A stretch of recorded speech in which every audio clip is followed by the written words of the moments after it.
Gentlemen, back for game 2 of this best of 5. And honestly, once again, how quickly they just freaking banning heroes here. CM and PL. Why even bother banning out anything from the previous game? Let's just keep it the same. Yeah, let's just do every... Yeah, why? Why would you ban? Why would you ban Crystal Maiden? Just pick Brood again, right? Kappa. Just go for the Brood again and you're set. You're fine. The Witch Doctor again. It's just the exact same. Yeah, like you said, we'll finish with the Brood. Let's go, boys. Come on. Let's see the anti-mage in the face of Void. I was just telling Killer Pigeon guys, like, I have been postponing my chess day for 2 days now. I want this best of 5 to be done with so I can go and Someone finally... please play a sad harmonica for him. He's a little bit... My pecs, man. My pecs are getting smaller. I feel so bad. But here first, Lizard's a small boy. Anyway, I'm kidding, man. Like, this game is gonna be exciting. You know why? Because Brood is not gonna happen. I don't see it happening again. And Wind and Rain, I honestly think they are a strong team that just got brooded, and that's it. That just happens. It happens, man. You get brooded, you get meepoed, you don't think about those heroes, and you get punished. Brood is one of those heroes that when you give them, well, not to every player, but Exotic Deer is one of those guys that plays a sick Brood. And when you allow him to last pick himself a Brood in a team in which you have absolutely no control or ways of killing her, then you're asking for trouble. And that's exactly what happened that last game. Is it going to happen again, though? That's the question. Like, because you're probably a bit smarter now, right? After being beaten like that. You're probably going to ban it, at least before like, they haven't banned it yet. So it can be 4th pick. But if it's 4th pick, it's going to bet... You can bet it's going to be countered. And if it's countered, it's a completely different thing. I mean, I hope that they don't fall into this trap. New guys do have the final pick again. But, as I said, you know, Wind and Rain, they're not amateurs. They understand. I think even like a tier 5 team understands that you should probably not allow a Brood to occur again. Like, yes, it's the best of 5. Who cares about the first game? But if there's a pattern, and I'm seeing the pattern is the same picks from last time. Let's see if it continues at all. Well, Anti-Mage has been banned. It's the Pugner again. It's continued. Okay, the Pugner again. Yeah, all right. New guys are kind of testing and feeling their ground here. Are they going to allow us? Well, they did ban the Clockwork away, so they can do that combo. They need a new hero to feed the First Blood with. Anyway, the Pugner, Warlock, and Phantom Lancer. Same picks like the last game. Let's continue. What do we need next? What was the 3rd pick last time? All right, I have a solution. Wind and Rain, get X now and pick Invoker. X and Invoker. Do what was it? New guys. It wasn't them that did it. The Invoker got banned last series, so that can come out. There was a Templar Assassin final ban by New guys, and then Wind and Rain. You don't have to pick Invoker immediately, but if you pick that X, you instantly have a way of dealing with. Oh, Ursa. Okay, Wind and Rain want hugs. They want lots of hugs for the bear. This is Virtus Pro way of dealing with Brood. I think they did it first. I'm not certain if they did it first. Sorry, guys, if someone knows something before, I'm my bad. But the first team I saw do this versus a Brood was Virtus Pro. Basically, Ursa, they like running Ursa anyway. It's a good hero. They love it. And what it gives them is a way of dealing with that Brood, as you can just give him a Soul Ring and he stays on mid, just uses that Soul Ring and claps the spiders down, time after time after time. Bam, bam! Wind Ranger coming out straight away, which isn't a bad hero against the Ursa, of course, the Shackle Shot. Yeah, it's great. It's actually, I think we saw Vega pick Wind Ranger all the time versus Ursa, and when they would pick it, it would usually be a core Wind Ranger. While in this game, I don't see it. Perhaps on mid, if they decide not to last pick mid. But overall, I believe it's gonna be more like Pugna plus Wind Ranger, dual offlane. They're both green. It has to work, right? I was like, yeah, there's fashion here. They're both green. Meanwhile, Warlock, Fountain Lancer, he's wearing red boots. That's good. Yeah, but you see, Witch Doctor and Ursa, they're also kind of like light blue. Oh, there you go. White. Well, they're blue to purple, right? So there's kind of themed. Actually, they're all wearing some kind of purplish But And here's the the question. orange thing, you know, these leather, whatever it is. Okay, I mean, you go straight to The leather if fashion you want matters, to. man. Okay, Fashion okay, you're matters. right. Leather is in. But I wonder if a Magnosaurus is in. Are we going to see... No, we're going to see Lena next. I was wondering about the Magnus because Wind and Rain do like to run this a lot. It's banned, though. Oh, Like, it you was, can't wasn't usually, it? yeah, you That's can't really true. pick heroes that are banned. That's the problem. That's true, you can't. It's I missed that at the start. I forgot because new guys have been focused this out the same. We kind of skipped the bans at the start because it happened so fast because it was just a typical one. Man, Right? it happens to me all the time. Like, I call heroes that are banned in the all the goddamn time. So it's just whatever. But they do get that Lina though. What do you think about that? Like it's a lot of burst versus Pugna versus Wind Ranger. Kind of sets up the pace of the game to go in their favor because they can just start crushing lanes with Ursa and Lina and snowball from then on because Ursa is one of those heroes that really likes the snowball. There's one thing though. I wonder if it's possible that this is Ursa plus Crystal Maiden offlane.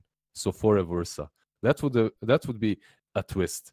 Like that would be definitely a slight little twist. I would love to see that. And then they can last with the carry. That would be kind of cool. And Ursa versus Pugna isn't really great because you're going to get the crab fight all the time. So that's not the lane. You don't want to lane Ursa versus Pugna. Sorry, not Pugna, Pugna. You don't want to lane Ursa versus Pugna and Wind Ranger. So you just send him on the off lane with the Crystal Maiden versus Phantom Lancer, who's melee. And then you win that lane. By the way, looking at it, I was wondering about maybe they... Like, if they do still run this as a safe lane, Brewmaster would be pretty decent for Wind and Rain against this lineup. It kind of gives that chaos and anarchy that Ursa loves to exploit. And it gives you that buffer. So maybe in that case, Wind and Rain look for a quicker finish, right? It's always so hard to finish, though. It's so hard to go back, even when we have these. Yeah, it's hard to finish. The way I finish said the it. game, yeah. Of course. I mean, yeah, I don't know. Like, the Ursa, it gives you a lot of momentum. It secures you the fights around the Roche. I mean, it secures you Roche. And the Brood ban. A small clap. A small clap for Wind and Rain. Moment of respect there. They realized it might be a problem that could occur again. They don't really have any way of dealing with a Brood. Yeah, they actually, again, they're kind of drafted themselves into this perfect Brood game. But they ban it out this game. They're not going to risk it. And after that last game, man, I think they're going to ban Brood for the rest of their lives versus Exotic Deer. Gonna be having nightmares about that Brood for the next week at least. Yeah. Like that puck, that poor puck that went 3-3-0-0. Oh my god. Like trying to burst down the spiders, but then even if he escapes, he has no third spell to dodge the first spell of Brood. Wow, what such knowledge. Nice analyst. You know what? Spiderlings. You know he what? couldn't spawn spiderlings there with phase shift. Wow. Brain works. Thank you, Brain. Welcome back. You right? You there? Have you woke up from the coma? It's been 5 years. The meta came back around on itself. We kind of expected that to happen. There's only so many heroes Icefrog can add. He added one that digs underground. He also added another one that camouflages itself as water. Actually, that was the rework of Morphling. Who digs underground? What are you talking about? He makes tunnels everywhere. That doesn't make tunnels, but that does appear everywhere. Spectre, the final pick for the raid. There it is. I mean, you said about it. You want to dodge out that Pugna. Someone who doesn't mind the Pugna as much as a Spectre because you can chase them down. Yeah, but you're still pressured hard on that lane. It's still hard, but I mean, if you're this is the thing. If you're an Ursa and you get shut down that hard, like you lose your momentum and it's hard for you to make any kind of a big deal or any sort of an impact in the game. But if you're a Spectre, even if you get shut down, maybe you buy an urn, maybe blade mail, and eventually you get there. Eventually you get your farm. You join the team with your haunt. You're somewhere on the other side of the map farming. You use the haunt to catch up and to just get some easy kills, and you come back. Basically, it's a hero that does not have to be super farmed in the mid game after the laning stage has ended. While on the other hand, Ursa, if you duel him, but if you duel him with Crystal Maiden, you have two slows, and you're playing versus PL and War. It's a lane in which new guys are gonna have to be very careful. Now there is this thing. Are they reading this? They should be reading this, and perhaps they swap things up. Maybe they send uh, Pugna and Wind Ranger versus CM and Ursa on the safe lane, and the PL Warlock versus Spectre. I mean, you're not gonna win with the PL Warlock versus Spectre, but at least you're gonna have a decent time there. While versus Ursa and Crystal Maiden, I fear for them. I haven't seen this lane, but I suppose it's not gonna be really great to play a PL versus Ursa. So a Weaver to complete it though. Okay, in fairness, lockdown wise, they've got the reliableness coming out from the Crystal Maiden. You can actually hit up the Frostbite, but that's kind of it, right? Like that. The Light Strike Ray is decent, but you need the Yules first to be able to convincingly hit Nisha up with that. Is this another way of dealing with this, though? Is this Weaver mid? Exactly. Actually, Phantom Lancer. You can run PL mid. It's actually pretty decent. And then Weaver versus Ursa. It can happen. Like that's sort of a way of getting out of this like bad situation that they have found themselves in right now. But I don't know if PL is going to do way too much on mid. Not certain. Have to wait and see how they decide to lane this. The hero can work pretty well though with the Phantom Rush. You can just charge down, always get hits and trade effectively. But those are our lineups. Game 2 underway, and I mean, look at this. Both of them, it wasn't as much countering out the other's draft as getting together a clear goal, right? So with the Pugna, there's a lot of powerful push in the early mid game for new guys, whereas Wind and Rain, they were a little bit frustrated about how last game went, so they've gone a lot more aggressive, a lot of heroes that can kill, and, well, it's similar to Animage in that it wants space to farm, but as you said already, Spectre, the difference is can easily get involved in these fights. Yeah, she can always join the fights whenever Pugna is trying to push with the Haunt if it's on the other lane where she's not, and these lanes with the Ursa should go fairly well for Wind and Rain, so I'm just worried for this Pugna. I mean, Spectre can fall off very fast if the Pugna takes all the outer towers. So there is a way for them to pressure these lanes hard. It's all about the Ursa, I think. Like, how much is he gonna be able to do? And this Weaver is a completely different factor too if he's going mid, right? Like, it's not something that's...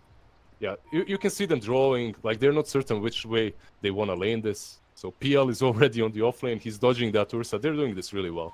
I like this. Yeah, they only revealed Ellis Ash, so they don't actually know what's going on that top lane yet. But it does look like it's definitely going to be Nisha in the mid lane, which... The issue with Weaver being here is he's pretty squishy, and Lina hits pretty hard.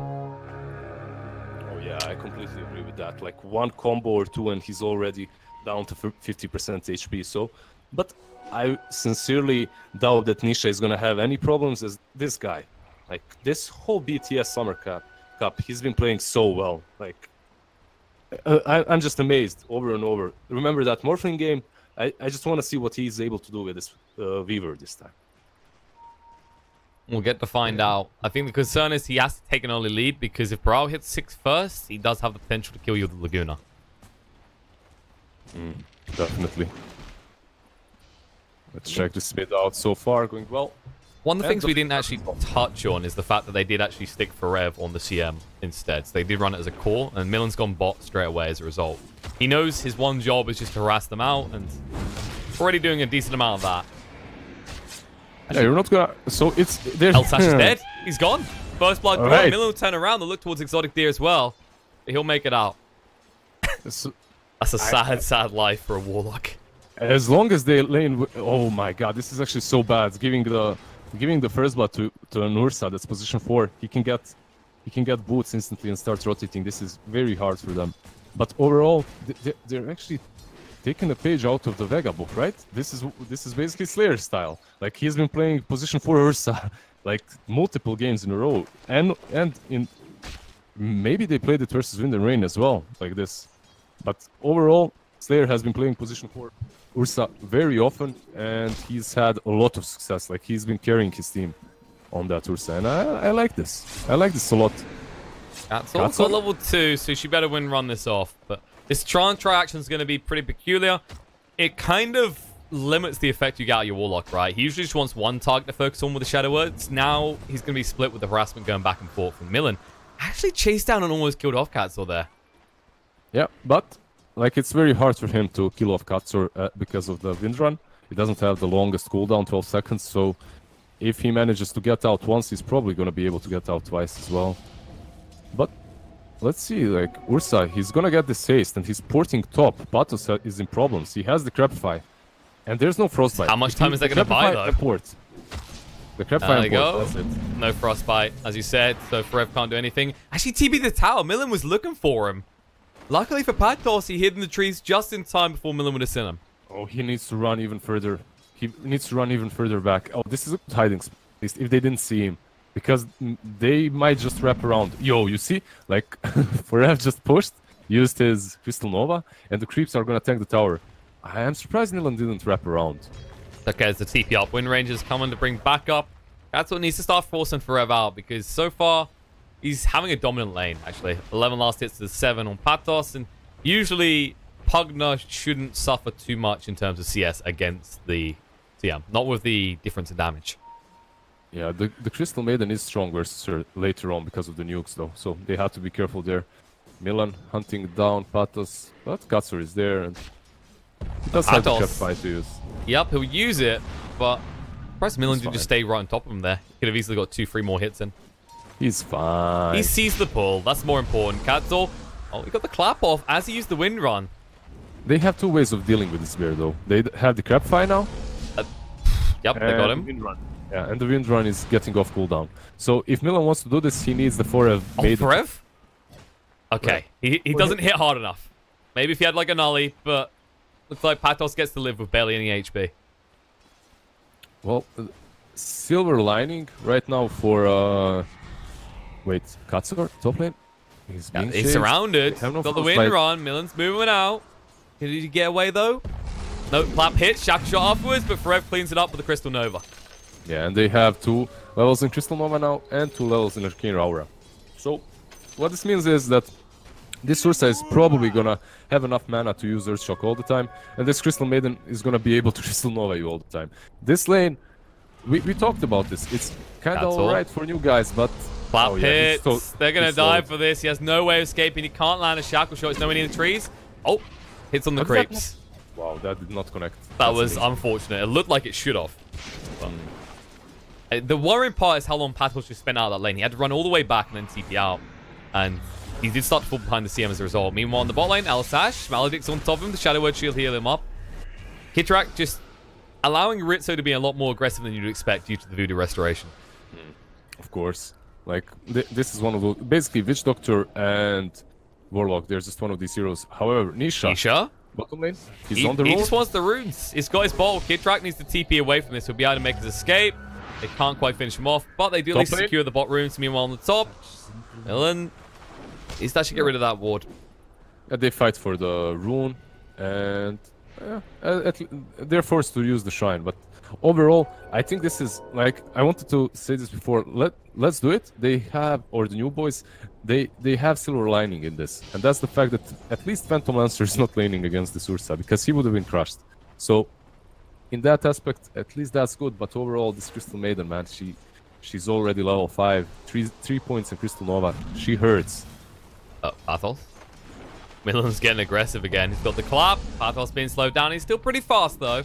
Can they do enough is the question. Oh, no, he's going on. The shackle shot doesn't connect. Pathos moving forward with the clap. One more hit's needed. Milan starts to panic a little, though. The raindrops do keep Pathos alive. Yeah, that raindrop pickup was...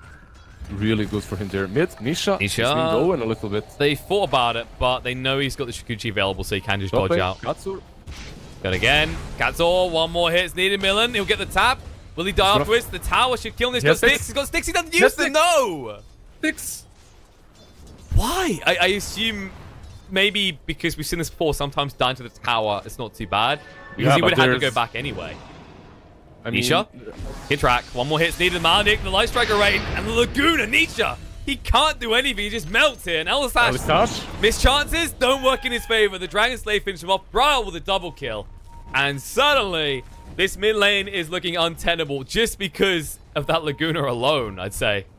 Yeah, and this tower is dropping very low too. Like, Nisha hasn't really had the best time on mid. I said that I expected a lot from him, but this Weaver maybe... hasn't been the right pick for them.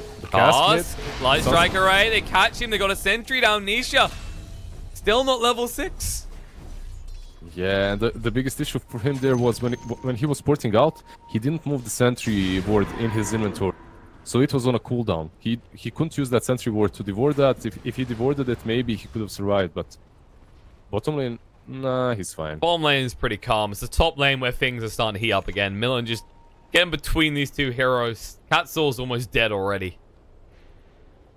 Yeah, I mean, Forev, he went...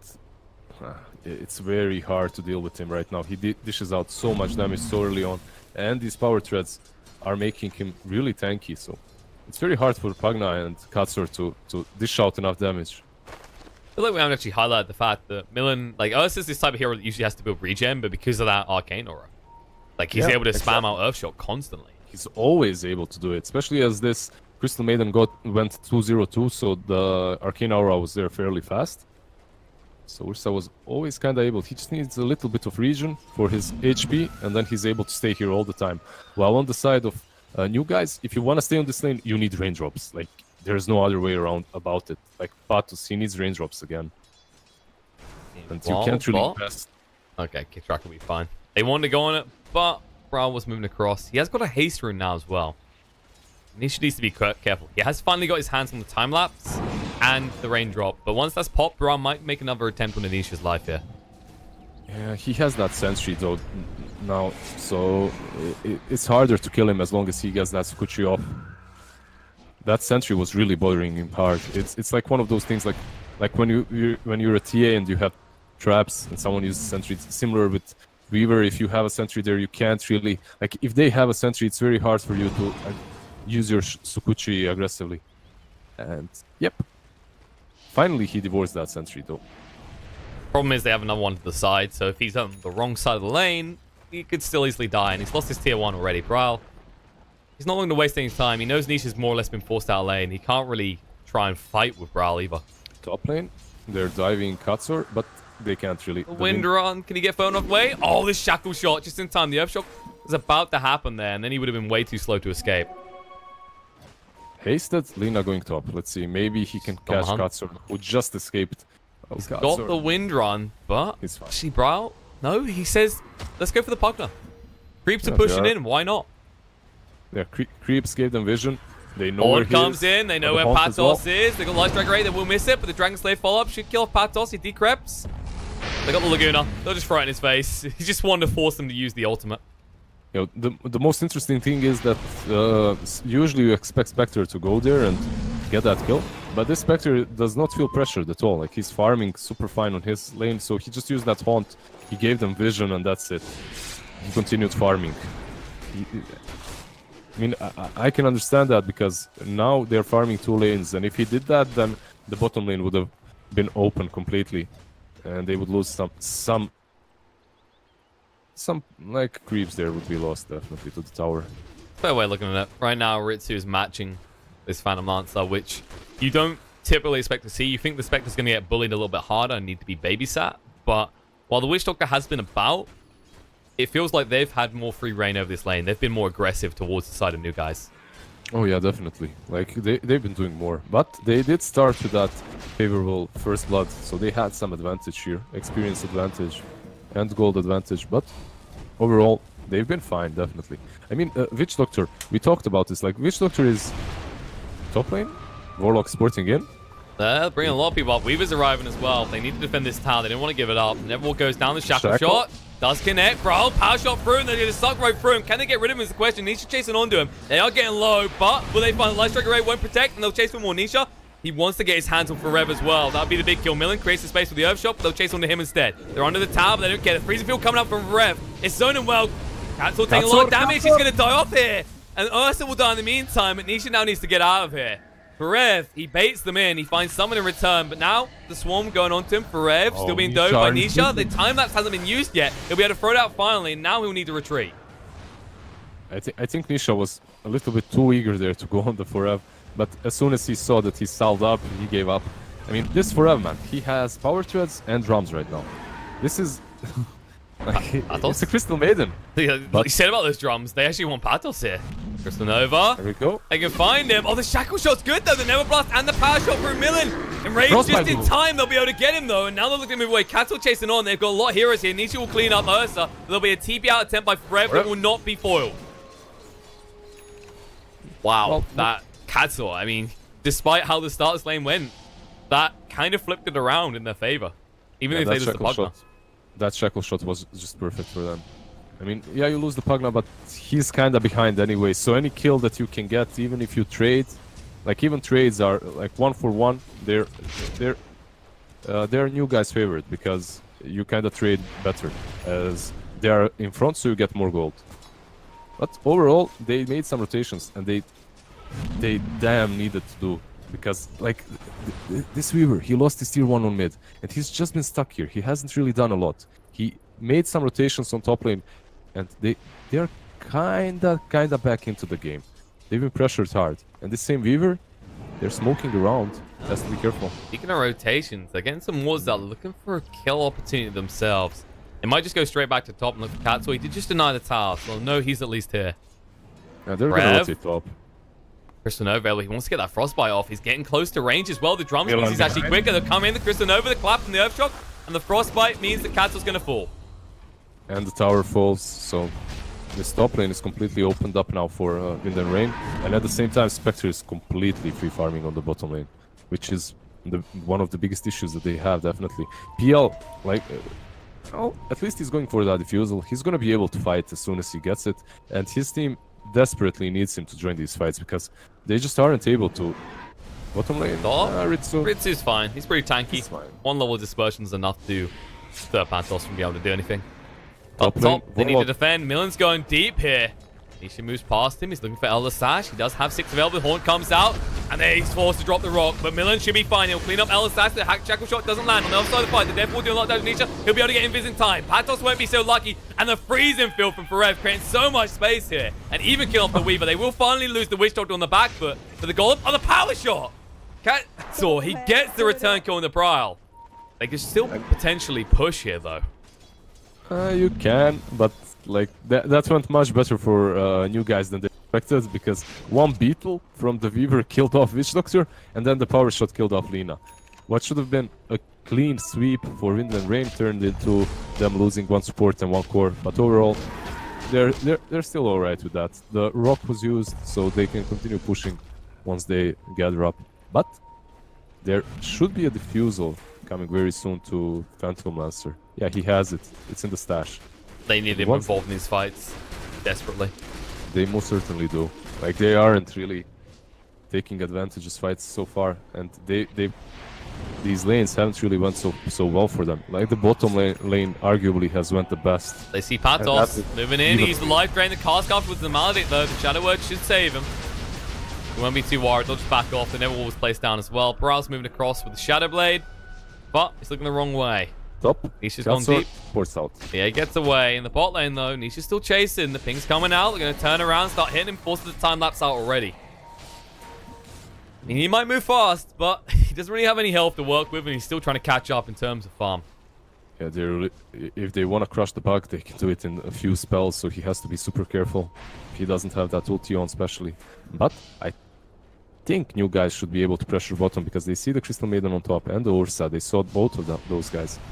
Left drain again. The force Ritsu away. In the tree line, he's going to stay there until his TP's out.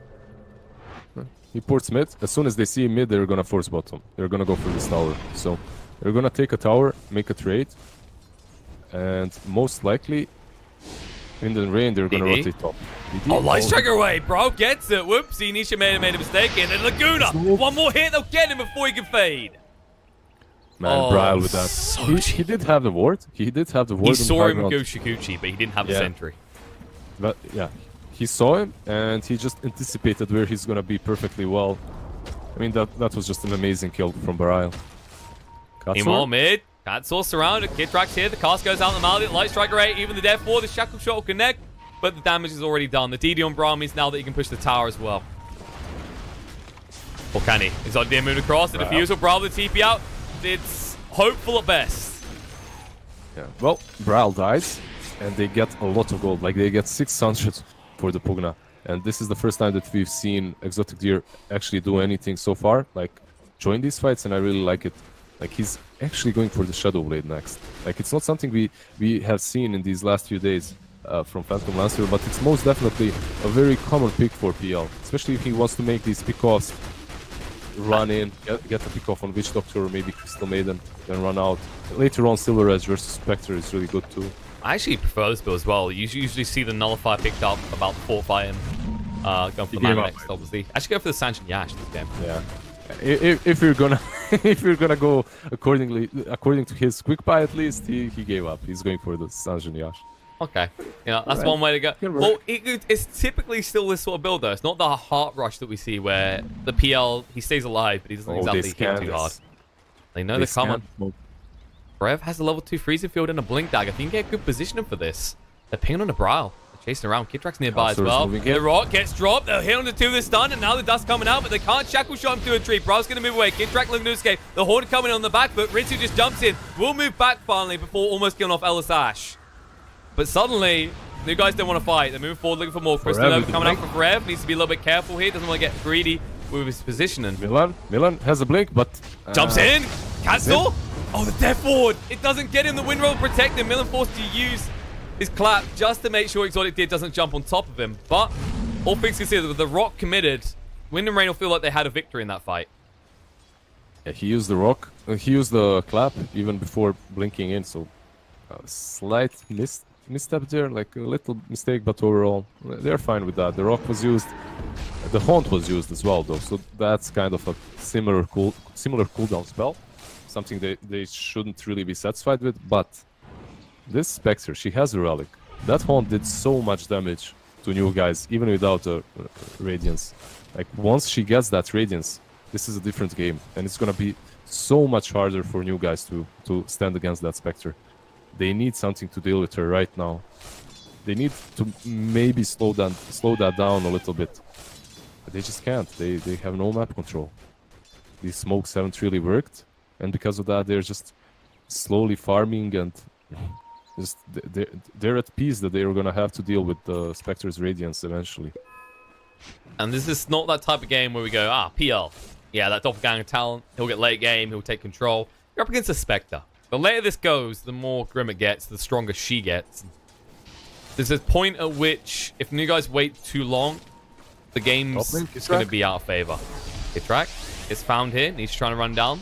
He'll be able to do so, but he done his job. He made sure that Ritsu wasn't exposed. He'll TP out, and he almost has that Radiance now.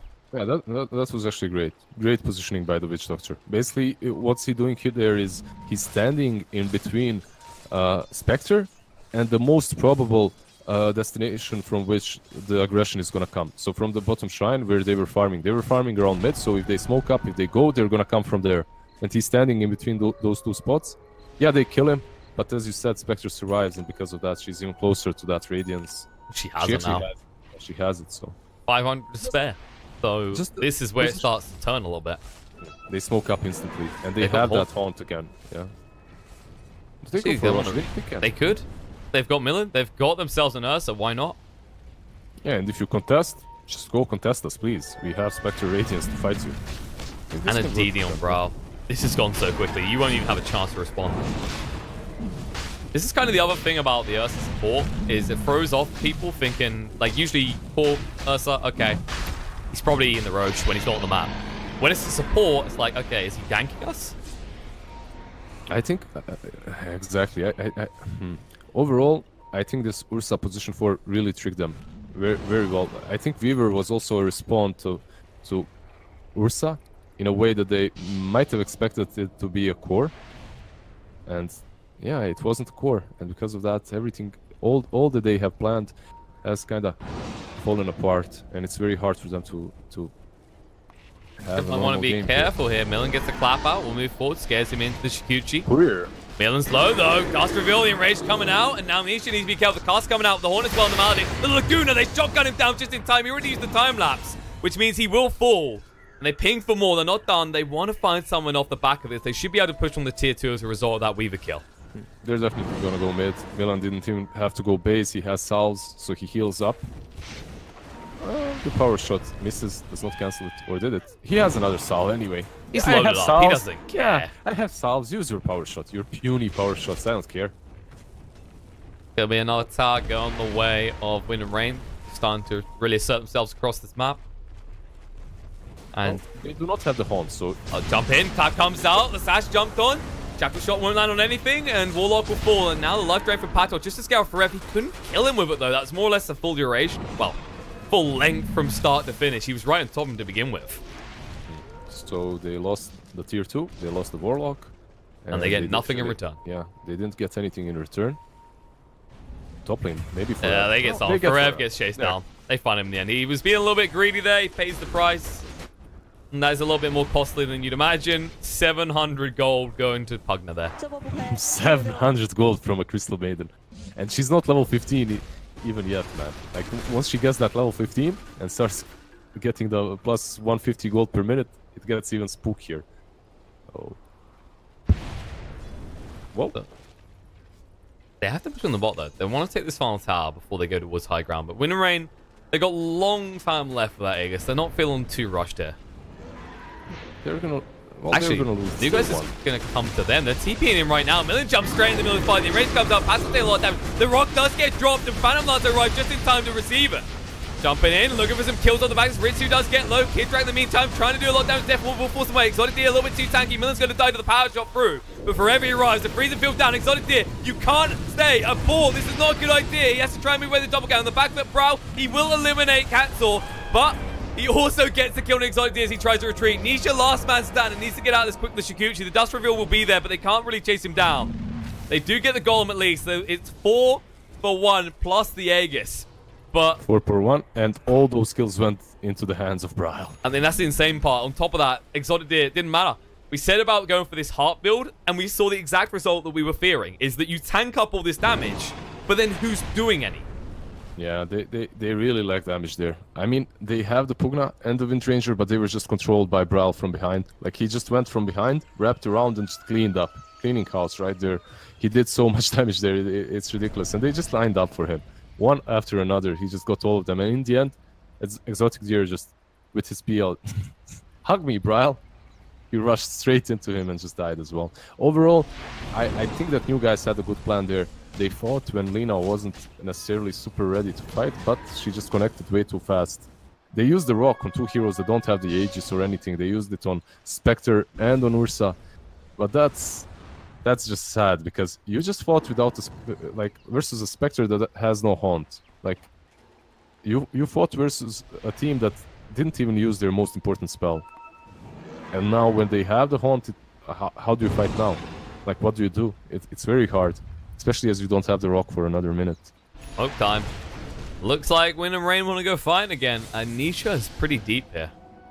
Oh, Shikuchi's about to run out. They dust reveal him. The Yules, they can have the Light Strike Ray available. No, this Shackle Shot is good from Katzel, who can cover the escape, but they still do lose the Warlock on the back foot. Chasing through with the Haunt. Ritzy once more. Nisha down to half HP already, trying to move away. Should be able to do so, but they will give over the Neverward as a result. And it looks like it's actually just going to be the Warlock fall in the end. That could have been much worse. Perfect save coming up from Katzel. Yeah, Katzel really saved the day there. And what's even better for them is that they use the Haunt. So at least that is down. And the next fight, they can fight without it. If they want to smoke up now, once Warlock is up, they have this 20-second window in which he's going to get his smoke and chaotic offering. So maybe use that smoke at least to ward up the map, at least to get some vision advantage. Because it's very hard still to fight. This feels like right now, new guys are in a position of buying time. They're like, we're not ready to fight yet. We're not ready to fight yet. We're not ready to fight yet. But we've already said, the longer this goes, the more it feels like it slightly benefits Wind and Rain more. Because Weaver is lethal late game, but so is Spectre. I mean, yeah, exactly. And the Crystal Maiden with that gold talent. Don't forget about this hero. He did so much. And Kitrax, Witch Doctor, he also has a sick talent on level 15. So later it goes. I honestly believe it benefits Wind and Rain more. Speaking of forever. Okay, Katzel, not sure what the plan was there. He could have maybe force-staffed and instantly shackle shot, but he tried to reveal himself. Not sure what he was expecting Forever to do in response. Overall, the wards that they have just planted on the side of new guys are kind of giving it away that they are just in a complete passive mode. They planted two wards. Forever. Quick off the blink. They want this tower, though. I'm not sure if he can defend this alone. He's going to need some support. Well, they aren't really connecting on bottom lane. Forev is blasting these creeps down, but if no one connects, this tower is gone. They're actually going to give it away. Okay. Looks like new guys are going to get a freebie. I don't understand. I mean, they don't have Haunt, and new guys have Rock. So because of that, just thinking like they have their main spell, we don't. Let's just give it away for now. Let's not risk anything. I respect that. Even though they are super in front, this PL still hits hard. I mean, he's tanky. He can create a lot of chaos, and with that chaotic offering, they might take a fight, and they just don't want to risk it. That's kind of the thing, is you always have to think about the Fatal Bonds. Fatal Bonds one of the most, well, for a long time, it was one of the most underrated spells. Then it started coming back into the meta. Suddenly everyone respected just how much damage it does. Brow top. Yep. Okay, Nisha will be fine. BKB. Mid lane though, Katsur. Jumping in, Millen. Forced to use the enrage. The upheaval coming out and he's surrounded. Exotic will be able to run him down, but there's Forev jumping in. They have to drop the rock just to interrupt the freezing field. They will lose Elder Sash in return, so a 1-for-1. But they did use the Haunt. They need to find someone more. Ritsu jumping in. Nisha pushes the BKB. Forev's going to get low. Can it actually be finished off though? Nisha chasing through to the shoot. She will get the final hit. Has to use the time lapse. And now Kidtrack, he can't hang around. Nisha wants his kill as well. He should be able to chase it down. Kidtrack just going to go for the TP out. There's nothing to really stop this, but the damage will kill him regardless. Ryle? Still deep. Shadowbladed up. He decides against it. They're just going to have to allow him to push a little bit. They've lost 3 heroes here. There's no way they can fight against this. Yeah, that was a great interruption of the freezing field, by the way. I believe that freezing field could have done so much, but Warlock saved on to his rock, and as soon as like Crystal Maiden blinked in to use her freezing field, he dropped the rock, because that's the only way they can deal with the BKB. And new guys, man, they do this all right. Like one more time, the Haunt was used only to kill off the Warlock, and it's getting scarier. Yeah, this Spectre is gonna be a beast later on, but these team fights right now are going the way of new guys. And Exotic Deer, he's gonna have his BKB soon too. Like they already have one on Nisha. We saw it coming to good effect in that fight. They no longer have the lockdown for Nisha, which means they can't rely on Brawl to just Laguna him down. Yeah, you can't really just root him any longer. You can't stun him with some stupid stuns like Casks and Frostbite. He's gonna be able to just use his BKB and run away, or run around you and clean up. And like we've talked about this Spectre a lot, but Weaver, man, like this hero scales fairly well too. Like we don't see him very often in our games, so we don't talk about him. But he's going for that MKB right now. He's gonna hit hard as long as he doesn't get just cleaned up instantly. And this BKB is most likely gonna stop that from happening. So yeah. The Roche is up again though. So Wind and Rain, they might look to just take another Aegis and cheese this time around.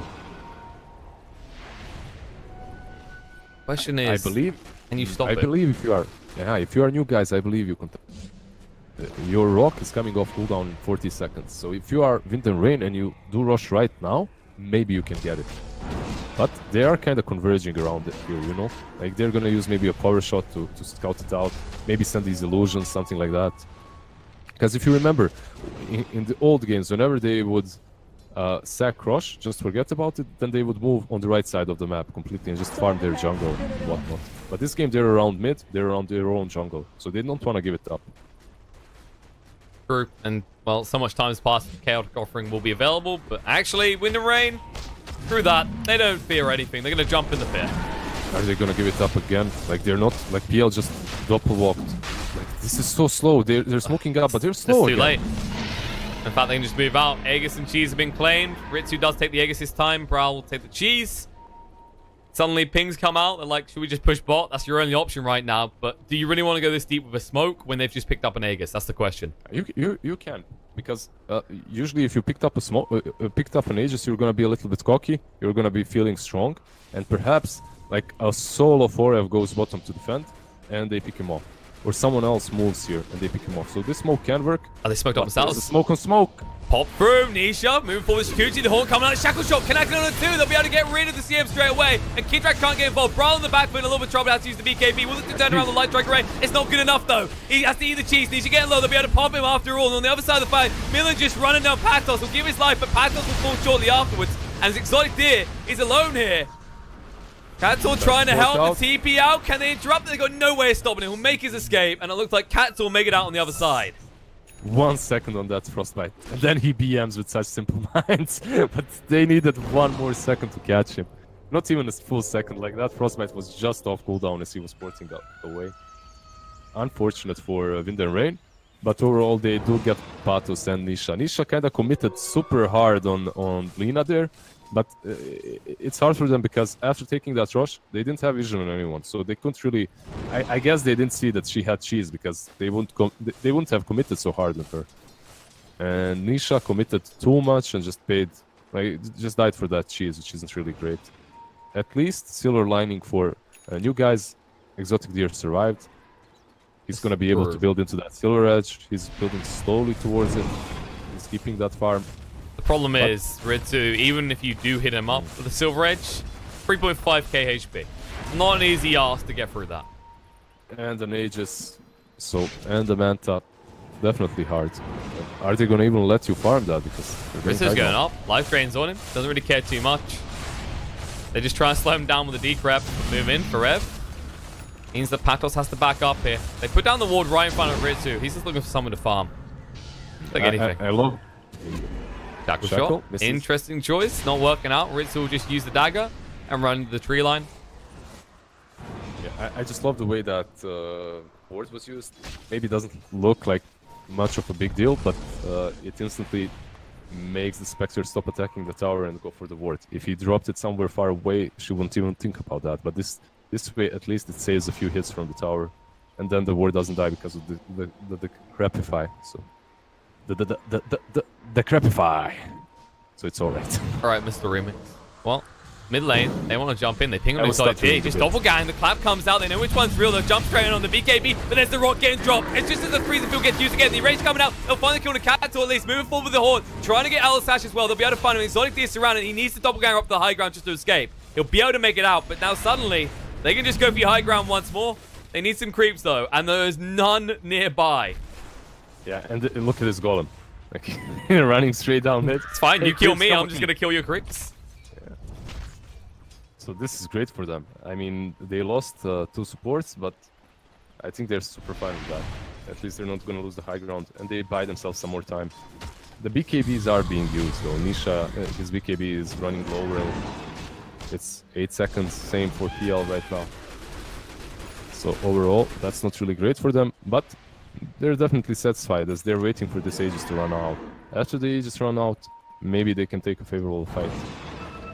So far though, we haven't really seen the impact we'd usually see from the CMs here. The freezer field instantaneously every time it's being interrupted by this rock is really limited the amount of damage Wind and Rain can throw out on that initial ambush, that initial jump in. In the right position, Patos might pay the price. He has Aeon Disc though. On the back though, clap comes out Katzor. Used up, Light Striker right away for him when he comes down, and he's gonna just disappear to the Shivas. That was just interesting. It's like, don't take him, over here, kill me, over here. Well, they did. Very peculiar play. I mean, top lane. Top. Aldic out, Nisha needs to time lapse back. They can't follow it up with any damage though. Yeah, he took that haste and just ran straight ahead of them. Like, didn't even hesitate to run uphill. A happy child trying to show their parent what they got for Christmas. Like, look. And instantly just gets obliterated. Exotic Deer in the bot lane. Shadowblade runs in. Brawl hit by the defusal. Shiva's going to come out. Shadowblade up himself. And just walk away. This is why you bring detection to these types of ganks. And Milan is actually closing up to... They're going to turn around. Deer. Yeah, he has to be careful. He does have the BKB blink out, port out, but there's a basher on Milan. Oh, TP in. Can they find him? Can they find... No, Yule's attempt. Just a little bit too late. He was coming around the corner because he lost the Fiery Souls. He didn't move quick enough. Yeah, but he didn't have detection either, right? Because he was Shadowbladed. True. Phantom Lancer has that Shadowblade, so from now on, it goes both ways. If you want to kill Lina, you need to carry the dust. If you want to get the PL, you also have to do something similar. Either a dust or a gem or some item like that. So overall, Shadowblades, man, working in 3K, working in competitive games too. Like, no one buys detection. No one likes that job, right? I mean, that sounds horrible. Sentries. That's why people willingly play support. Liz, you tell me you willingly play support. No, never. Just if I'm forced. You're not really selling yourself to a team. Yeah.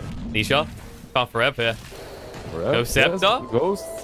He's fine. Yeah, he's got the BKB if things get too grim, but he'll be able to just move away. Milan finds exotic deer. Flap come out from Milan, trying to move on exotic deer. Knows which one's the real. The diffuse coming out. The enraged use instantly afterwards. The Hornets well. They want to jump in, but who do they want to go into the question?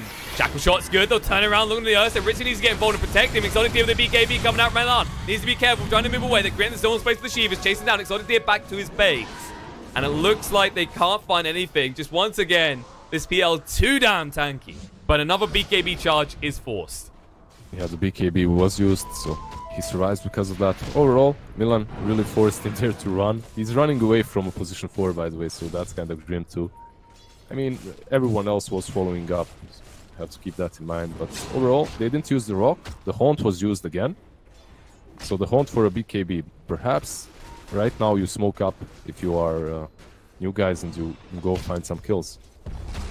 They did get the gem as well, so it's gonna be a bit more easy for them to just de-ward and get a better map control for them, like some more vision. But they keep on warding. Like, you see this ward?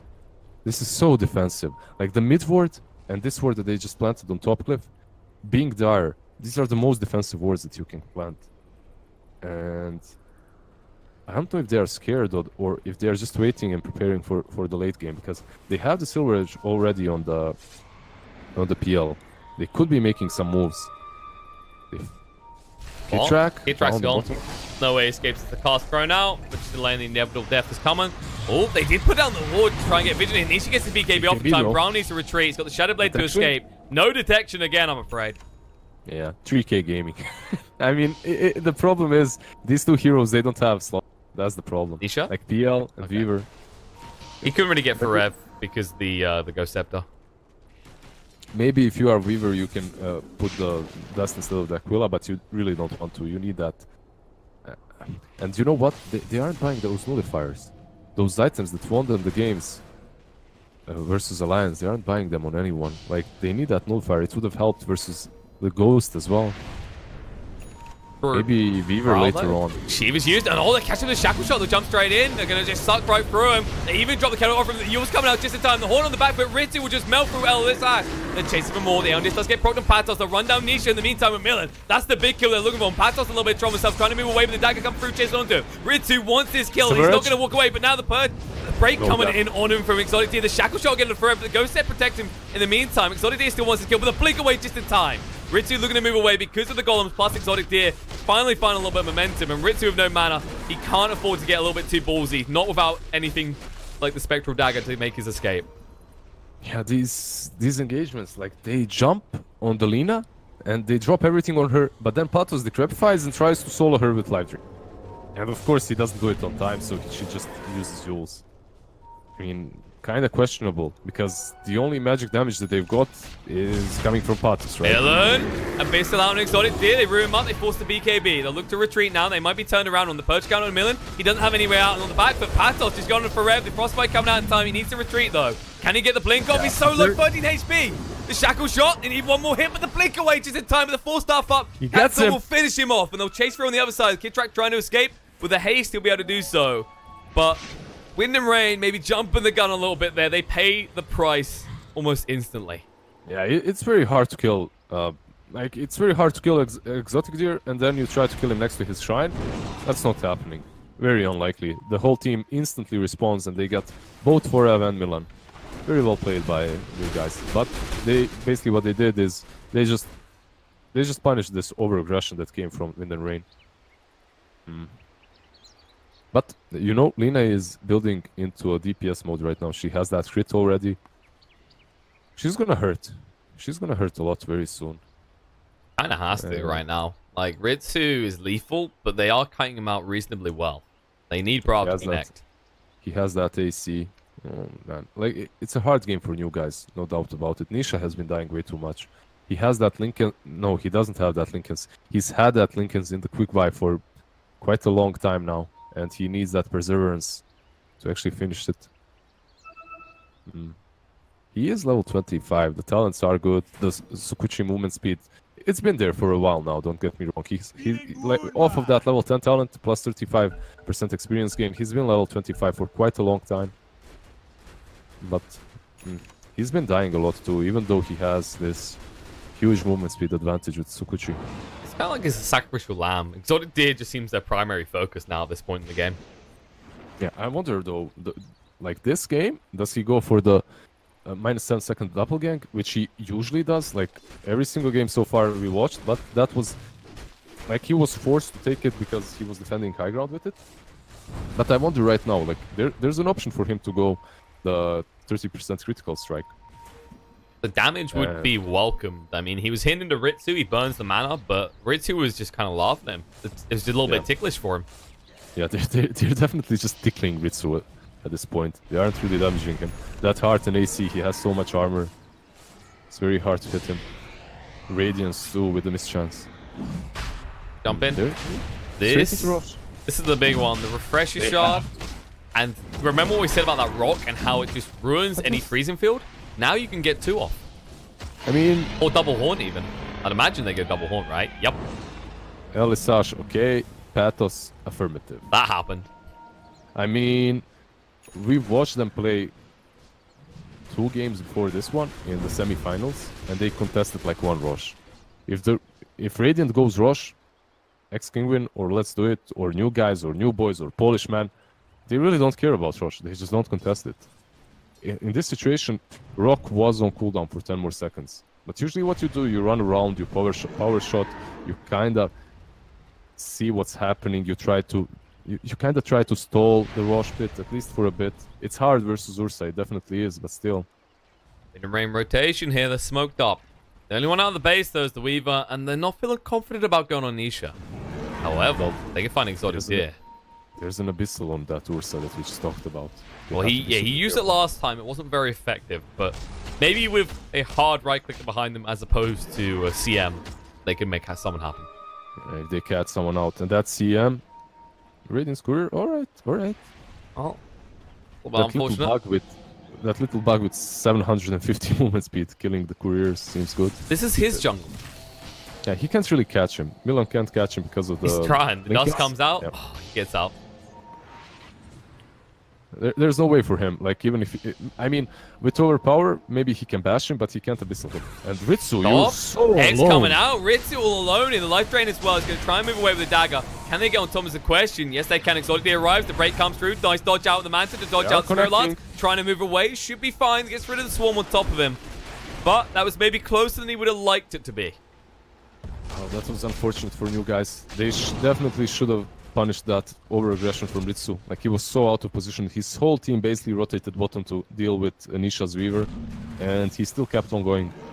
I mean, yeah, they should have definitely caught him there. But Exotic Deer wasn't really close enough to use the Fusel Blade, and after the Silver Edge, he just manta'd and ran out.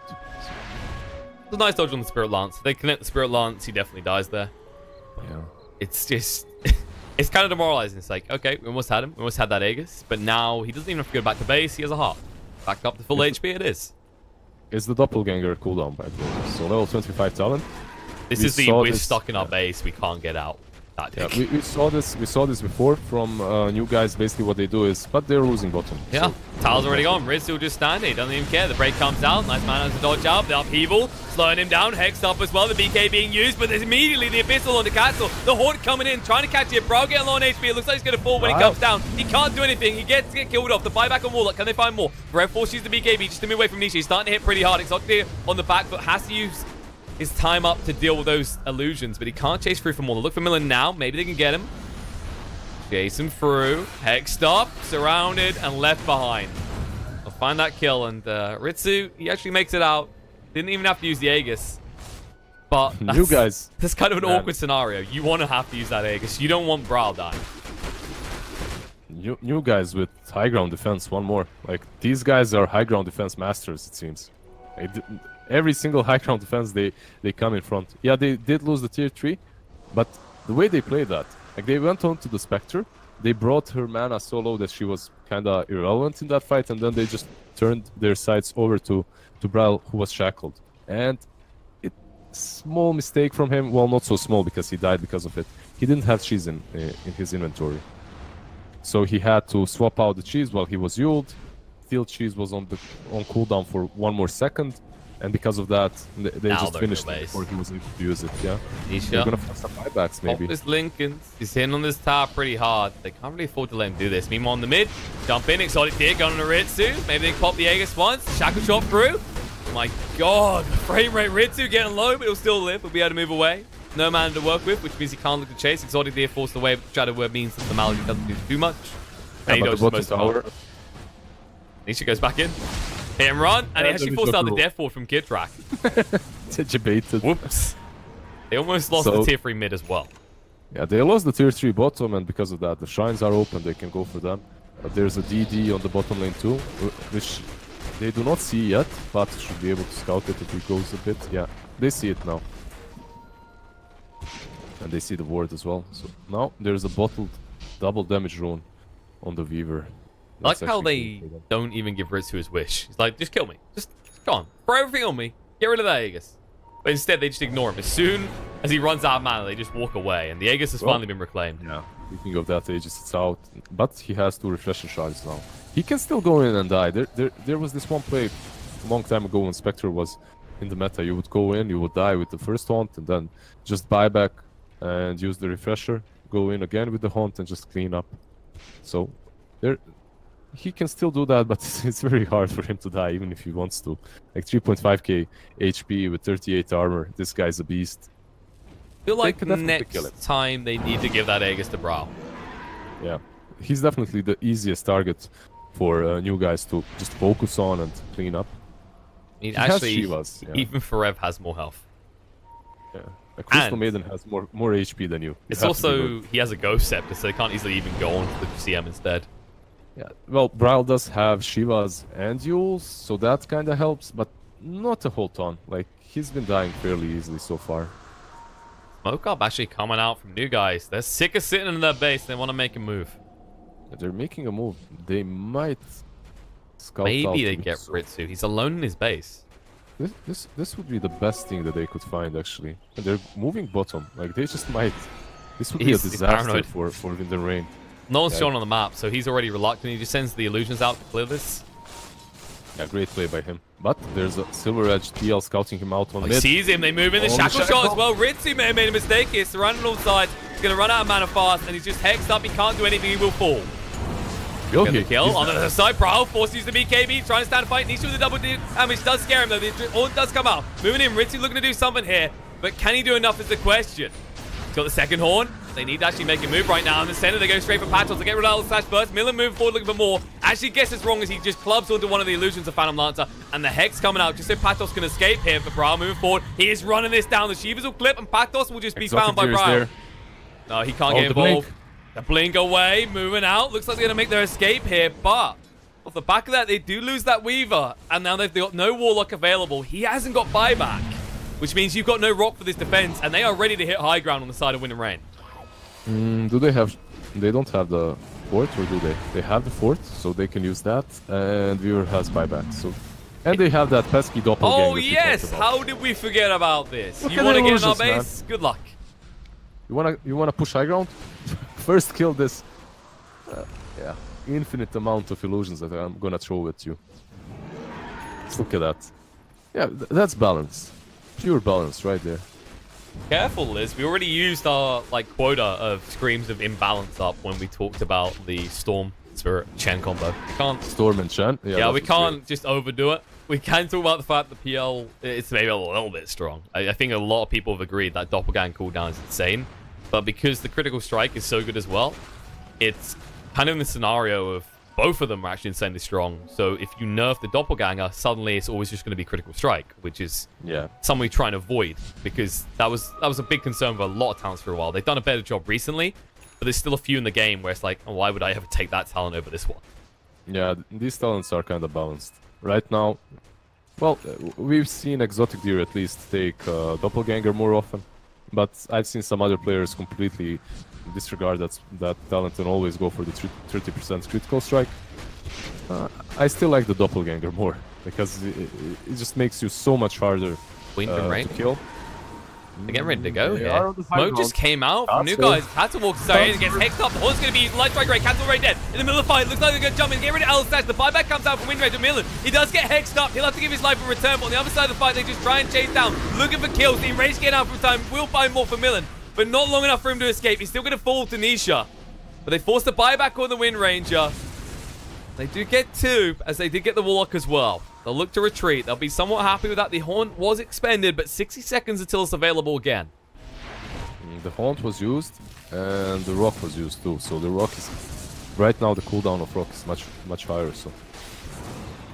For Wind and Rain, that's fine. Overall, only the Warlock died on the side of new guys, but they did buy back Katsu. Like, Katsu has something... I see some players, they do this a lot for their team. They just... If they know... Like, if they have a general idea where the opposing team is, they're gonna just run straight in, because they have, like, let's say a BKB or Shadowblade or Invis. And with Twins run, and with the level 20 talent, he has invisibility, but he should expect that they have a sentry there. So he did run straight uphill, but instantly disappears, gets hexed up, just dies. And I mean, he gives info to his team, so it's not the worst thing. He's a position 4, and sometimes you have to sacrifice yourself like that, even if you die, especially if you have buyback. But they didn't. The Roche is up now, by the way. This disconnect is totally unrelated to the convenient timing. I'm sure Roche crashed their PC. That's what happened. Crashed the game. I mean, it's new guys. They're not going to contest Roche, so whatever. They're just going to go farm bottom lane or something like that. How many Roshans have they contested? Like, there's one thing though. In this series or both? Like, in both series, they contested 0 Roshans. They took 1 or 2 when they were in front, super late game, but they never contest Rosh. They might find Katzel here. Katzel? They got he the has no buyback.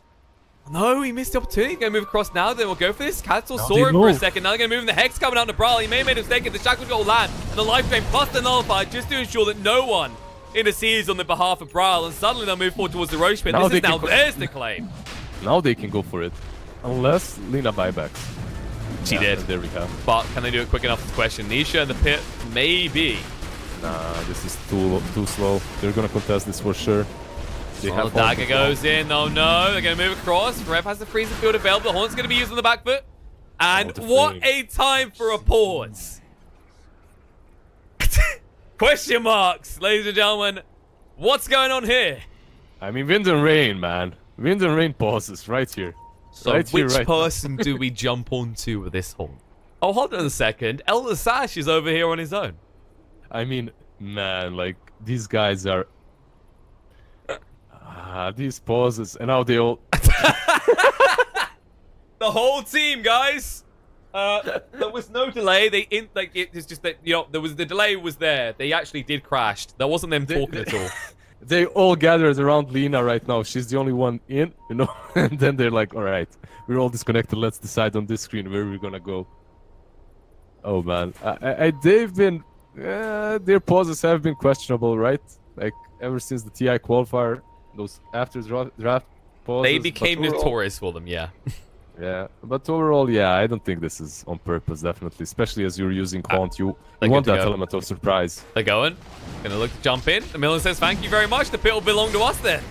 Jumping in, they need to intercede on this. Nisha's gonna get in the pit, needs to be careful. Oh, these Abyssal coming in. Another look surrounding Exotic Deep, gonna try and get him. The Aegis gets picked up by Ritsu. Nisha in the meantime, just trying to stand in. The BKB doesn't get too much about the freezing field, but the crit's too large here. Has to retreat, and the pit gets secured. Maybe in a state of controversy by Wind and Rain. As they get their hands on the Aegis. I think they got everything, actually. Exotic Deer stole the Refresher Shard. Okay, he got his hands on the Refresher Shard. Yeah, not really what he wanted, though. And used it straight away? Nah, it's in base. He dropped it's in base. He dropped it, okay. Yeah, so they can take that. Maybe give it to Ursa so he can use 2 golems or something like that. But overall, man, like, even... Like, it was probably not intentional, that pause, but still, though, you have to feel so... You still have to have that sour feeling if you're new guys after that fight.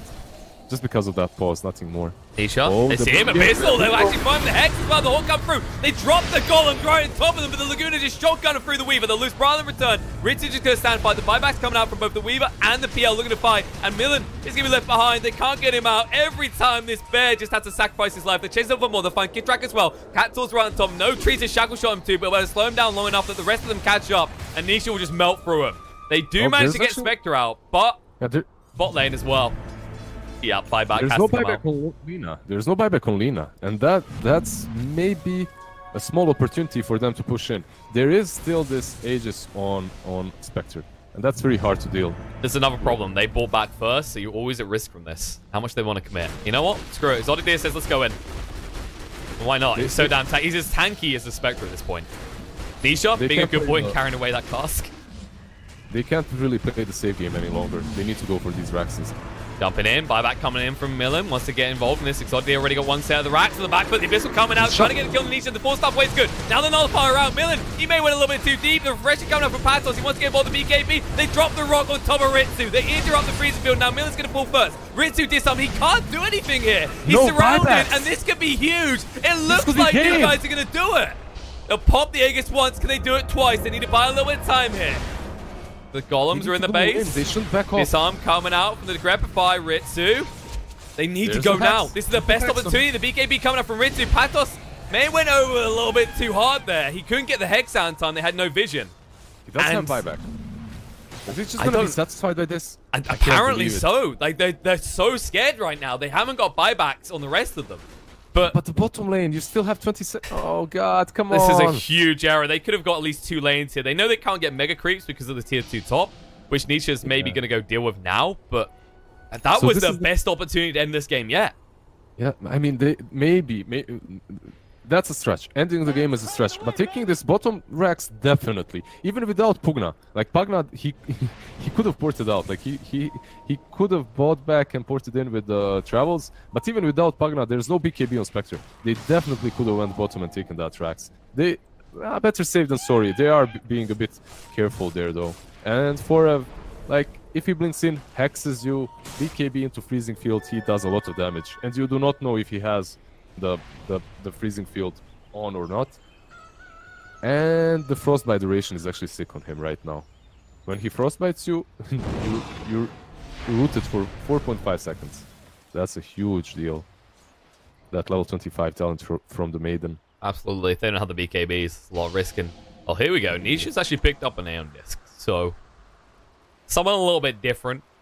In fairness, he does hit hard already with just the MKB and the Butterfly. And the Aeon Disc is great, and you can swap it out for bottle once it's used, if you want to, if you need to. You don't have to, actually. The bottle, you can even sell it at this point. But bottle is... Don't get me wrong. Bottle is...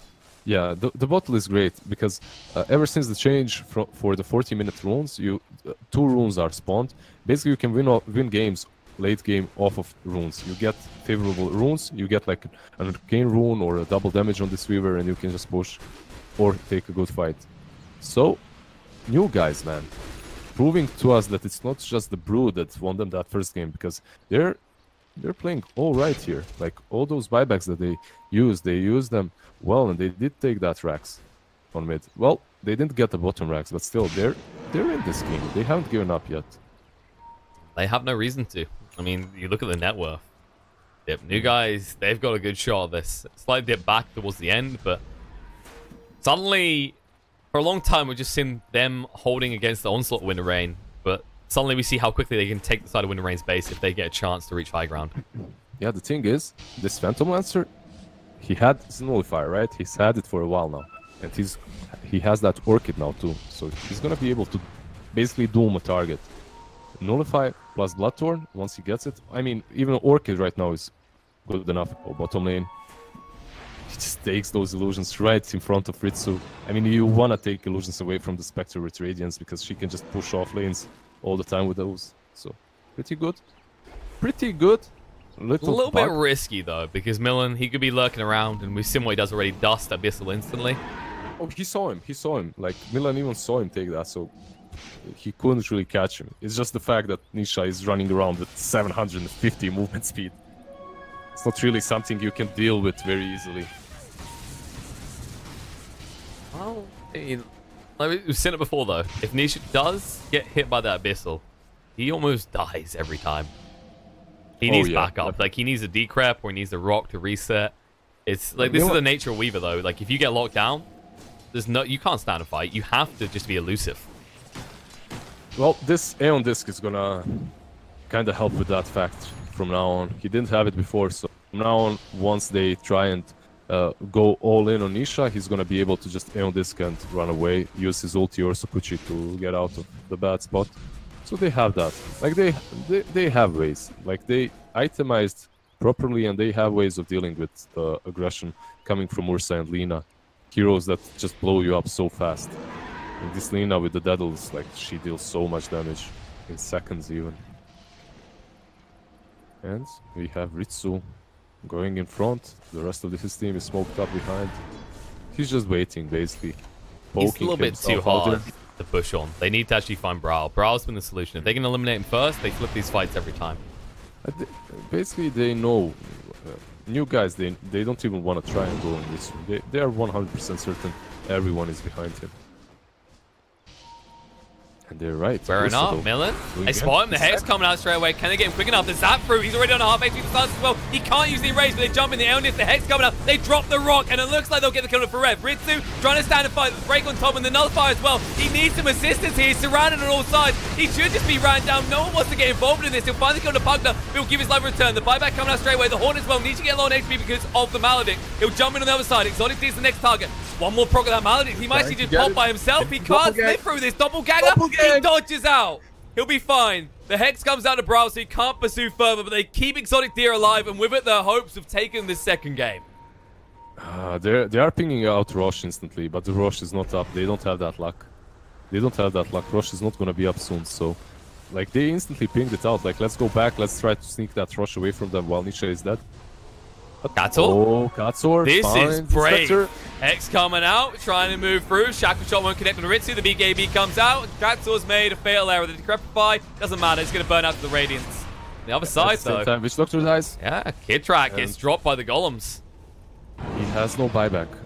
Well, Katzor does. And again, we find ourselves in this position in which new guys, they have the number advantage. They could buy back and push, but instead they're just satisfied. I mean, even if they bought back, it's not really good because Ursa is up to 20. But they definitely need to secure this area around Roshbit. Like, coming up as well. 2 seconds until it spawns. Question is, can they actually do it? This PL starting to hit pretty damn hard. But this PL can do anything right now. He's very, very strong. Well, I was going to say, the concern though is that Brawl hits just as hard, and you're missing 2 heroes right now. Ritsu is there, and Milan is porting in on the shrine. Really? They're going in.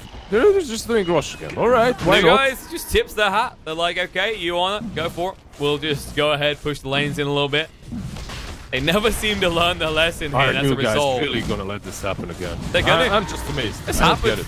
Another refresher shot going their way, and we saw how lethal this can be on Ritsu. They're going to give him the Aegis again and the refresher shot once more. Which, actually, I'm still surprised they didn't give it the Brawl. I'm just surprised again by new guys. Like, time after time, they just ignore Rosh completely. They're playing the game without Roshan. What, in fairness? They could have bought back. They could have contested this. Well, I was going to say, actually, in fairness to what they done with the Aegis on Wind and Rain, Ritsu has no buyback. Maybe they thought they wouldn't be so bold in the first place to even go for that Roche, but it had to be obvious. About halfway through, no one was shown in the lanes. And new guys, it's just... We see this sometimes. You see a team in a state of reluctance, and if you continue this, it can cost you the game. Of course. Roshan is one of the most important objectives, but somehow, in some way, they are playing completely without it. It worked versus Alliance. They gave them all Roshans, all Aegises, all cheeses almost, and they still won. Here, I'm not so certain though, because yeah, you do have buybacks, but these buybacks on the side of Wind and Rain, they're gonna come online very soon too. Well, not the one on Spectre, she just bought back. That one is gonna be down for a long time, but she has that Aegis, so... You just gave her 2 lives, even though that was your opportunity to end the game. Let's say they contested Rosh and killed Spectre. That's game. That's game right there. Like, they had that chance, they had that option. But instead, no, just AFK farm on their side of the map. It worked so far, why not continue doing it, I suppose? Who am I to to blame them for Okay, next level strategy. They're basically trying to make this game go so long that Win and Rain forget about game 1 and allow the Broodmother through again. Good strat. Good strat. Next level plays right there. I don't think they're ever gonna forget that Brood, man. They're gonna scratch themselves for quite a long while from now. That wound is gonna still hurt, man. That wound is still gonna hurt. Like, losing 20 minutes in, being mega 20 minutes in, that's not something you forget. Especially in the same series. Well, I don't know. If the game goes for like 5 hours, you might get that stage. Yeah, if it goes for 5 hours, your brain stops working. Then it's possible, definitely. And look at this. The doppelgang again. Sending these illusions. Just feeding them in. It's so damn tanky. I mean, look at this. Ritsu barely touches them. It feels that way anyway. Because he doesn't get the Desolate either. There's just too many. Yeah, they're just farming. They're trying to farm those illusions, but those illusions are just stopping the push. This is like, I don't care what anyone says about the Storm thing. This is the most disgusting thing we've seen this tournament so far. Nisha does not have a port, and they're actually... He has it, but it's in his stash, and they're porting out. They're falling back again. So, I mean, get on the high ground. Come on. I mean, you're right. You know what? Don't go for ages. You don't need the ages if you can just stall for 5 minutes. Who cares? More impressive if you win without it, okay? This is them trying to make a statement side, new guys. You do not need Roche to win games. They're playing hard mode, that's what you're saying. Hard mode oats. No Roshan. I mean, you have your way. You do 2 heroes. They do no Roche. Yeah, it's some mutation that they are stuck in. Playing without Roche. Man. And the best part is they're probably not going to get punished for it. The Aegis hasn't got long left. Yeah, and it's basically because of this doppelgang. This doppelgang talent just stops any sort of aggression on their high ground. They keep on defending. Well, we'll see though. They are converging around mid. Wind and Rain. They have to be getting impatient about this. The problem is, every time you go to a different lane, Pathos is pushed in another. Or Weaver. And it's like all they need in their base, as we've seen, is Exotic Deer. Pathos looks like someone who could die on bottom. I don't know. Pathos looks like someone... Rev's here. Yeah. He sees him. Pathos. Oh, he blinks away. TP. No, they find him. The Horn coming in just until he dies. The Aegis coming into use maybe finally. But not really aggressively. Pathos just buying so much time with the Hex. They'll chase through onto him. They'll Hex him up. He's surrounded. No way on this to protect you. No TP away. But, I mean, I was just highlighting about the Aegis. You don't get to use it aggressively. It's going to run out now. Yeah, I don't know why, but Pathos just looks like that kind of a guy, you know? He goes, tries to split push the same way Nisha does, and he just dies. Like, he's doing the right thing, but just, it doesn't happen for him. The worst part is, even when he has those spider senses to blink out, he blinks out, but he doesn't blink. Like, he blinks out, and then he moves. Like, he blinked out in fog, and then he moved out of fog, so that the Crystal Maiden could see him from the lane and just frostbite. It was a little bit greedy. He could have just went for a BKB TP. Like, I mean, he could have just went for the TP and not move out of fog. there's that. There are so many elements to this. No, it was a complicated game, full of many blah blah blah blah blah. He was just.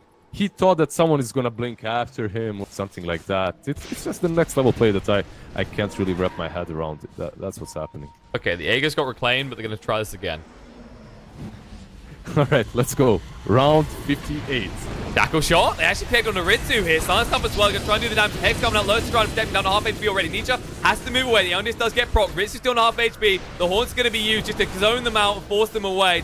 Exotic Deer just trying to get rid of the illusion in the meantime, but you just open up your base. And you get him out, is the question. Exotic Deer needs to do something. Bro, hits so damn hard. They're going to try and go on this. The Hex coming out. Little Piggy in return on the Caxor. He can't do too much. Nisha on the back foot. Looking on the middle. He went a little bit too deep, but will he stay alive? The freezer field interrupted by the rock straight away. They get the kill in the middle, but can they find more? Exotic Deer on half HP. Chasing on forever. He's going to get low. Is it low enough? He needs one more hit. No. Exotic Deer, they're going to get him. He has to buy back now just to hold this. They're going to stun up Nisha, trying to move away. He'll be able to run off with the Shikuchi, but the final hit, no. They'll find him. The shackle shot on the Ritsu's not going to achieve anything. There's no one really left to hit him. They get the racks. Buyback. But can they do more? The buyback's coming out. They need to punish Ritsu. The shackle shot is good. They need more damage though. The swarm's on top of him. Ritsu. Gonna be close. Hex.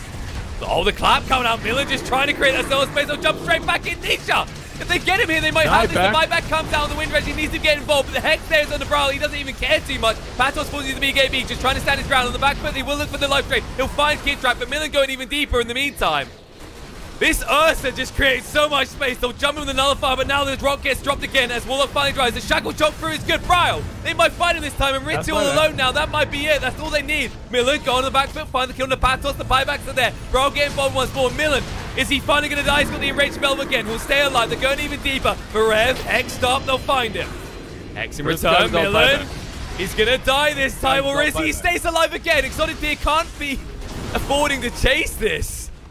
And this is just getting ridiculous. They refuse to leave the base. They're going to go on to Ritsu again. The life drain coming out. Looks like they might actually find him. Finally, maybe. Are they going to get him? No.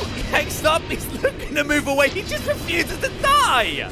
Ritsu will finally hit the deck, but I don't want to have a countdown on that because that was way too long for a Spectre to stay alive.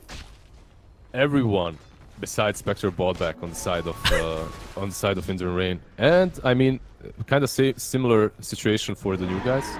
Well, Patos didn't have the buyback at start, but he did buyback later on. Nisha died back.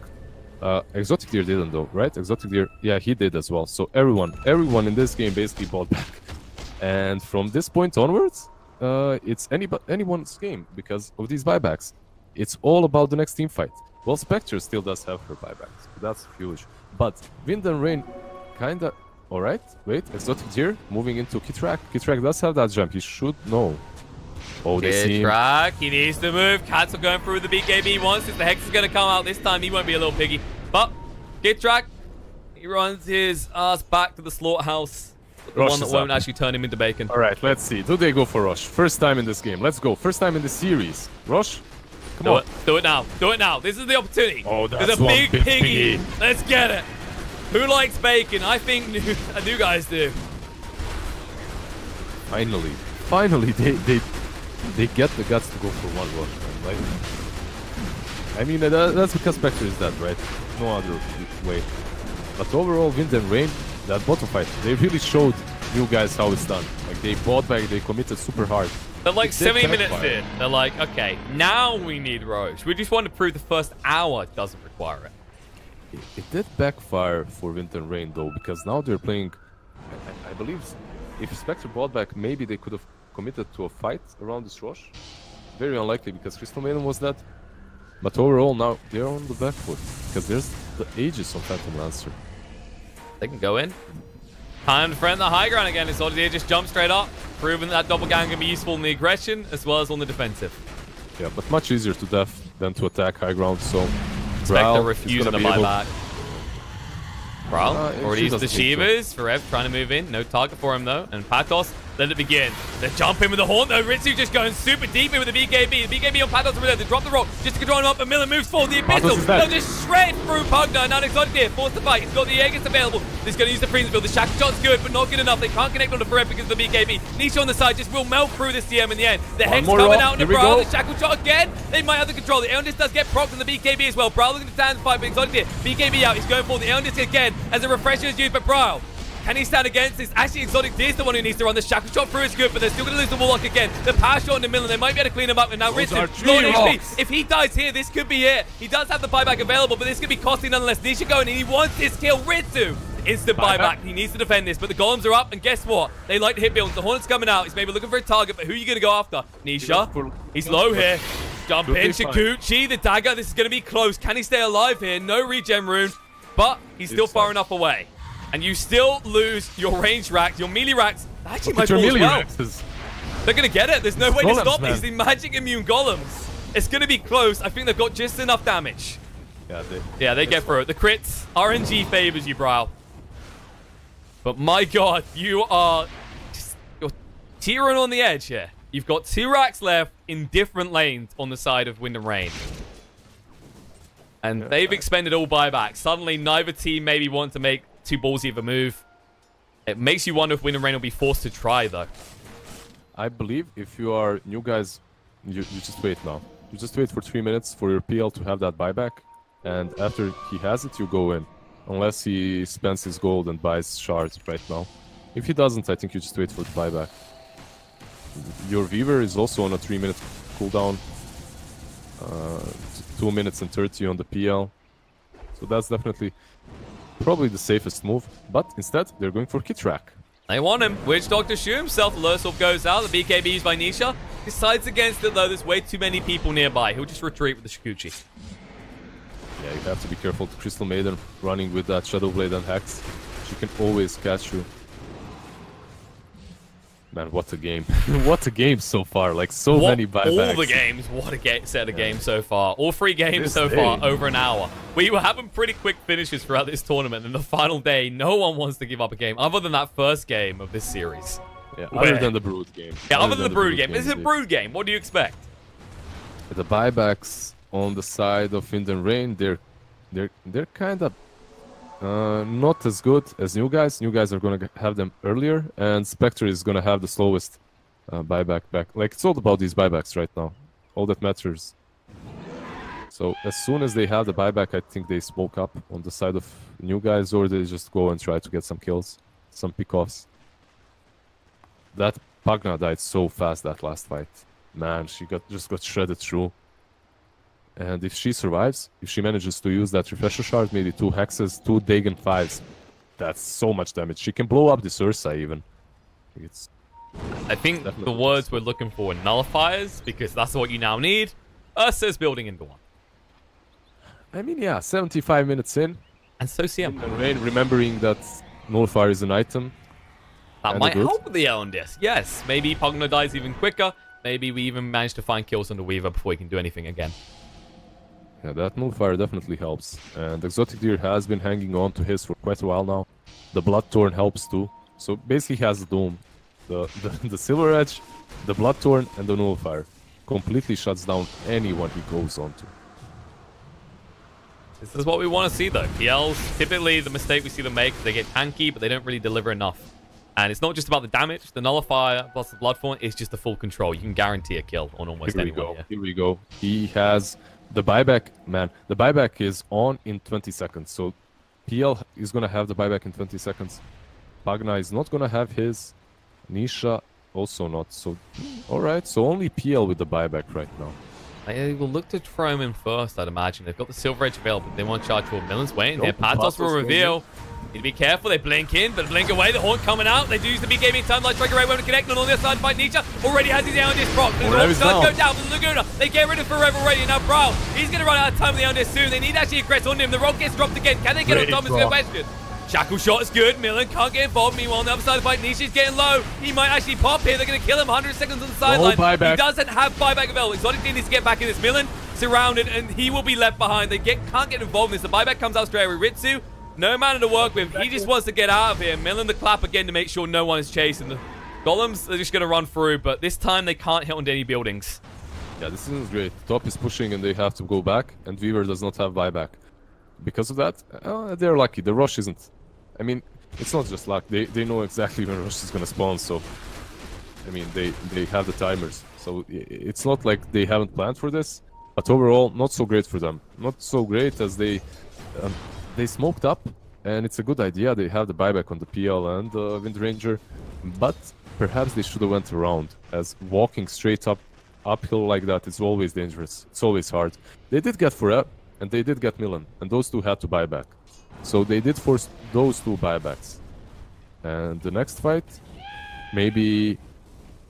well, Weaver is very far away. He needs 2,000 gold for that buyback, so... Overall, you can't really count on that. But maybe you just give them another rush. What about that? I think new guy's strategy is... Guys, give them another rush. Let's wait. Let's chill out. Feel like they might want to take it. They finally, like, think about this. They got a taste of it, okay? They know what an Aegis can do for them now, right? Look what they've done to the top lane when they went in with Aegis, everything else to boot.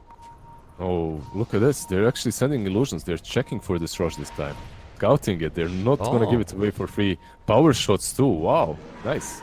A completely different team. Hex coming out on the top though. They find Caxel. They'll jump straight in. The Abyssal. But no, Elendis plus the BKB. You'll be able to get away. They did actually force the Haunt used as well. Spectre can't do anything with that. She does have a Refresher, so she can use the Haunt again if she decides to. Refresher, swap the BKB in that slot, and then go and fight. Millen goes in, but actually gets caught here. Needs to be careful. The Horn's going to come out again on the back, but looks like they're already getting rid of Ring Ranger. Cancel is gone, and now Nisha forced to fight. Can he do enough damage to Brawl? No, Brawl actually hits a lot harder. He's going to be actually forced to retreat here. They do get the kill on Millen, but now Brawl, and this finally gets procced. Exotic got involved. He's the hard hero on their side. Can they do this though? The Mute coming out to Ritsu, looking to move forward. Actually, Exotic did go into defensive with that doppelganger. He might move in with the illusion, but he doesn't want to commit himself. On the other side, Shackle Shot's good. Oh, the Hex shackle. on the Bra as well. They just zap him down to half HP. It looks like they actually might get him. Chasing on the Kid Track as well. He has no easy escape from this. They might be forced to use the buyback on the lean. The buyback comes out from the Warlock. They need to defend their tier 4s because the creeps are pushing in. But all of a sudden, Wind and Rain, their backs are against the walls. And they are getting ready to go for the final push on the side of New Guys. Lina has to spend her buyback here. That's for sure. They're gonna have to defend this tower. The Crystal Maiden and Witch Doctor plus Spectre it's not enough. Unless New Guys just decide not to push. That's always possible. Because they've been making these save moves. Hex coming out, Hex in return, and actually they dropped the rock already. The buyback forced on Lina Another already. rock. The second rock coming out, Ritsu. He can't get involved just yet. He has to deal with these golems quick, but now the BKB coming out. Needs to move away fast. He is tanky, but can you actually stand against this for long? Yes, you can. So they go for the back foot. Brawl, silenced up, nullified as well. If he dies here, this might be it. They get the Hex. They kill him off. 120 on the side. Ritsu all alone. They might actually get him as well. He just tries to hide on his ancient, but it's futile. New Guys, they throw everything but the kitchen sink at Wind and Rain, and they've finally done it. They'll be able to take the ancient. They'll be able to close this game out.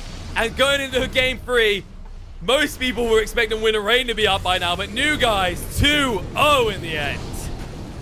Man, the team that lost to them just yesterday, the team that got 2-0 yesterday are 2-0 right now. A great performance by them, honestly. They played really well. No GG is called from... Alright, Radiant, alright. Okay, Forev. Forev calls a GG. Okay. No one else did. Good guy, Forev. Yeah. He makes Overall, sure to be polite, fulfill customs, and then leave the lobby. Overall, New Guys are just completely... I don't know. I don't understand this team. They don't contest Roshan's. They don't push when they can, even though they very well know that these guys don't have buybacks. They just play so safe, and they play a game for ultra late game. Like, they play 80 minutes into the game. This is, what, the third game that we watched that went this far away, right? Versus 2 games versus Alliance, and now this game. It also ended in 1 hour and 20-minute mark. So, this Exotic Deer, man, he just knows his strengths. He defends that high ground so well with the doppelgang spam once he's level 25. Yeah, very amazing play from them. I feel like PL's probably gonna get banned out next game, but yeah. Don't forget about Elisage, by the way. This Warlock did a lot more than you. That's Warlock late game though. It does so much work regardless. It's hard to actually deal with in a fight. Usually once he gets that death talent, suddenly you kill him, he's still actually contributing.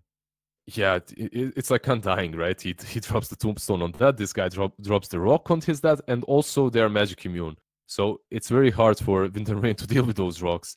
Forev, a couple of times he had to BKB and just port out afterwards instantly because he was he had fatal bonds on him, and the golems were just crushing everyone around, so he had to just port out. Now, normally this would be a team out, but we got best of 5 list. Wind and Rain, they got one more shot at this to see if they can fix their draft. Like, I don't think it was exactly a draft. Maybe ban the PL would be my advice, because New Guys just seem to use this way too well. Let's see a Brood again. You called it, man. They forgot about the Brood after 80 minutes. We'll find out in just a few minutes, guys.